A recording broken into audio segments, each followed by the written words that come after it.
伦敦各大地铁周二冷冷清清，不止列车静止不动，月台也显示关闭，宛如重演疫情封城场景。Is branding this lockdown 2.0 because the feeling inside the station is very much like what things were like at the height of the pandemic when there were scenes like this. Hardly anyone traveling, hardly anyone allowed to travel. Today, 为了抗议薪资冻涨和计划裁员，英国铁路工发起30年来最大规模罢工。而这场将近5万人参与的行动，还要一连举行3次，除了周二、周四和周六也有罢工。上百万通勤族只能自己想办法上班。Because there's no train at all. Tomorrow I'll have to ask my partner to take me to work. It is actually affecting me. 由于罢工期间只有1/5的列车会运行，民众索性改骑脚踏车。当天高架道路车潮变多，还有塞车。What do we want? Pay justice. When do we want it? Now.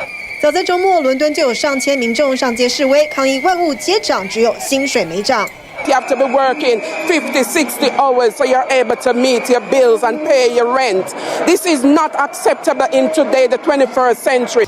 这是因为英国5月通膨率有飙到9%，创下40年新高。政府为了抑制高通膨，5度升息，但铁路工认为他们在疫情期间牺牲良多，是时候争取加薪。Hard work that me and my colleagues did during COVID to keep the railway infrastructure moving, to make sure that people across the country were able to get to work. And I watched X amount of my colleagues pass away and surpass to COVID. For me, it's just a kick in the teeth. 但对于罢工的合理性，英国民众看法两极。I kind of understand it, but we're in the same boat.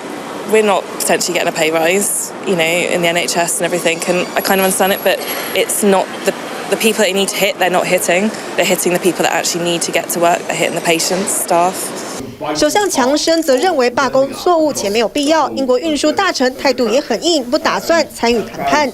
And the unions, who only last month were saying they would not negotiate with the government and have suddenly decided, running out of things to say, that they'll suddenly call on ministers to talk to them and walk in the room with them directly. It wouldn't resolve anything. In fact, it would make matters worse, and that's why I'm not in the room. 英国政府似乎担心断然调薪将进一步推升通膨，但工会认为这些都是胡扯。Frankly, it's nonsense to suggest that wages are driving inflation when everybody knows that this is about global energy prices. And on the contrary, the government should be getting its act together and providing real help for working people. But the fact is that grant chaps Rishi Sunak and Boris Johnson are dictating the terms of this dispute. 目前这场劳资纠纷暂时无解，而另一边，美国也有危机。特斯拉执行长马斯克周二示警，美国已无法避免走向经济衰退。事实上，许多经济学家看法雷同。Just this week, the Wall Street Journal surveyed economists who put the probability of a recession in the next 12 months at 44%, up from 18% in January. And just this week, we get a report from Goldman Sachs saying that they expect a recession in the next 12 months. There's a 30% likelihood. That's up from 15% in their previous forecast. 由于俄乌战争进一步冲击能源危机和供应链问题，全球高通膨的现象，短时间恐怕还会继续。TVBS 新闻综合报道。